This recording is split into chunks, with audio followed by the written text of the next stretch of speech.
Welcome to Pindar Poetry. We hope you learned something new. You begin by verifying licenses and assigning the correct user roles so permissions match responsibilities. This prevents rebuilds later.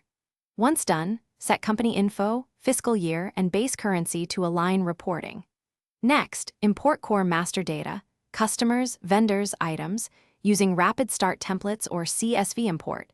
Map fields carefully to avoid mismatches.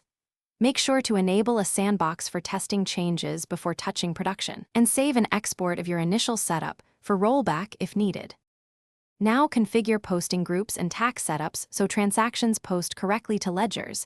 Mismatches here cause reconciliation headaches. Then build your sales workflow. Create templates for quotes, confirm order cache steps, and connect shipping carriers to post shipments automatically. After that, enable bank feeds and automate reconciliation rules to match payments faster. Use recurring journals for payroll or accruals to reduce manual entries. Throughout, test each workflow in the sandbox and adjust mappings until balances reconcile precisely. To finish, run month-end routines. Verify inventory valuation, age receivables and payables, and produce a trial balance to confirm ledger's balance. Post necessary adjustments and close the period with documented approvals, then export financial reports to Excel or PDF for stakeholders.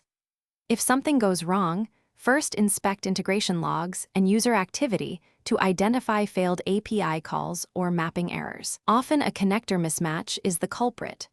Restore from your sandbox export if needed. Thanks for watching. Consider subscribing if we helped you.